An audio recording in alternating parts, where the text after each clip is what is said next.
ഞാൻ പല രാജ്യങ്ങളിൽ പോയിട്ടുണ്ട്, പല രാജ്യങ്ങളിലെ ഹെയർ ട്രാൻസ്പ്ലാന്റ് ക്ലിനിക്കുകൾ വിസിറ്റ് ചെയ്തിട്ടുണ്ട്. പക്ഷെ അവിടെ എല്ലാം ഞാൻ കാണുന്നത് സെയിം ആണ്. കാരണം എല്ലായിടത്തും പല ക്ലിനിക്കിലും പല പ്രൈസാണ് ചാർജ് ചെയ്യുന്നത്. ഇതിൻ്റെ പ്രധാനപ്പെട്ട കാരണം 2-3 കാരണങ്ങൾ കൊണ്ടാണ് ഇങ്ങനെ പ്രൈസ് ചെയ്യുന്നത്. ഒന്നാമത്തെ കാര്യം, എക്സ്പേർട്ട് ചെയ്യുമ്പോൾ അതിനനുസരിച്ച് ചാർജ് ചെയ്യും. എത്രത്തോളം എക്സ്പേർട്ട് ആണോ അതിനനുസരിച്ച് പ്രൈസ് ഇൻക്രീസ് ചെയ്യും എന്നുള്ളതാണ്. അതുപോലെ തന്നെയാണ് പ്ലാസ്റ്റിക് സർജൻ. നമ്മൾ പ്ലാസ്റ്റിക് സർജൻ ഡയറക്റ്റ് ചെയ്യുമ്പോൾ, പ്ലാസ്റ്റിക് സർജനാണ് കംപ്ലീറ്റ് പ്രൊസീജിയർ ചെയ്യുന്നതെങ്കിൽ ഹൈ എമൗണ്ട് ചാർജ് ചെയ്യാറുണ്ട്. ക്ലിനിക്കിൻ്റെ ക്വാളിറ്റിയും ഹെയർ ട്രാൻസ്പ്ലാന്റ് പ്രൈസിങ്ങിന് വളരെ ഇമ്പോർട്ടൻ്റ് ആയിട്ടുള്ള കാര്യമാണ്. നമ്മളിപ്പോൾ ഒരു ഹോസ്പിറ്റലാണ് ചെയ്യുന്നതെങ്കിൽ ഹോസ്പിറ്റൽ ഫെസിലിറ്റി നല്ലതായിരിക്കും, അവിടുത്തെ അനസ്തറ്റിക് ഡോക്ടർ സെപ്പറേറ്റ് ഉണ്ടായിരിക്കും, പ്ലാസ്റ്റിക് സർജൻ 2-3 പ്ലാസ്റ്റിക് സർജൻ ഉണ്ടായിരിക്കും. നമ്മൾ ഹോസ്പിറ്റലിൽ ചെയ്യുമ്പോൾ അങ്ങനെയാണ്, നമുക്ക് full time 24 hours doctors availability ഉണ്ടാകും. ഇത്തരം കേസുകളിൽ ഹെയർ ട്രാൻസ്പ്ലാന്റിന് പ്രൈസ് കൂടാറുണ്ട്. പിന്നെ ഏറ്റവും ഇമ്പോർട്ടൻ്റ് ആയിട്ടുള്ള കാര്യം, കൊടുക്കുന്ന ഫെസിലിറ്റീസും ഫോളോ അപ്പും, ഇങ്ങനത്തെ എല്ലാ കാര്യങ്ങളും കൂടി ഡിപ്പെൻഡ് ചെയ്തിട്ടാണ് ഹെയർ ട്രാൻസ്പ്ലാന്റിൻ്റെ പ്രൈസ് വരുന്നത്.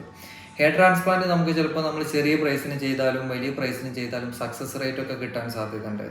കാരണം നമുക്ക് എല്ലാ ക്ലിനിക്കും എല്ലാ സർജറിയും ഫെയിലും അങ്ങനെയൊന്നല്ല. നല്ല ക്ലിനിക്കുകൾ ഒരുപാടുണ്ട്, അപ്പോൾ സക്സസ് റേറ്റ് എല്ലായിടത്തും കിട്ടാൻ സാധ്യതയുണ്ട്. പക്ഷേ ഏറ്റവും ഇമ്പോർട്ടൻ്റ് ആയിട്ടുള്ള കാര്യം ഹെയർ ട്രാൻസ്പ്ലാന്റിന് നമ്മുടെ സേഫ്റ്റിയാണ്. നമ്മൾ ചെയ്യുന്ന സ്ഥലത്ത് നമുക്ക് എത്രത്തോളം സെക്യൂർഡ് ആണ് എന്നുള്ളതാണ്. പ്രത്യേകിച്ച് ഏജുള്ള ആളുകൾ, ഹെൽത്ത് കണ്ടീഷൻസിൽ പല ഇഷ്യൂസ് ഉള്ള ആളുകൾ, ചെറുപ്പക്കാരാണെങ്കിൽ മോസ്റ്റ്ലി പ്രോബ്ലംസ് ഒന്നും അങ്ങനെ വരാറില്ല.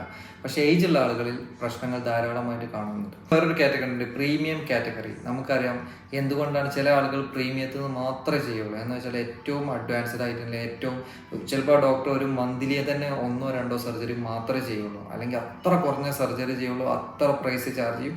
പക്ഷേ അതിൻ്റെ പെർഫെക്ഷൻ അത്രത്തോളം എക്സ്ട്രീം ആയിരിക്കും. ഹെയർ ട്രാൻസ്പ്ലാന്റിൻ്റെ പ്രൈസ് എപ്പോഴും ചീപ്പാണ്. നമ്മൾ നല്ല പ്രൈസ് സെലക്ട് ചെയ്യുമ്പോൾ അതിനുള്ള ക്വാളിറ്റിയും ആ ക്ലിനിക്ക് ഉണ്ടോ നമ്മൾ ചെക്ക് ചെയ്യണം. ഒരു ക്ലിനിക്ക് ചെറിയൊരു പ്രൈസ് ചാർജ്, വേറൊരു ക്ലിനിക്ക് നല്ല പ്രൈസ് ചാർജ് ചെയ്യുന്നുണ്ടെങ്കിൽ അവർക്ക് എന്തെങ്കിലും പ്രത്യേകത ഉണ്ടായിരിക്കും. അതുകൊണ്ടാണ് അവരത് ചാർജ് ചെയ്യുന്നത് എന്നുള്ളത് എല്ലാവരും മനസ്സിലാക്കുക.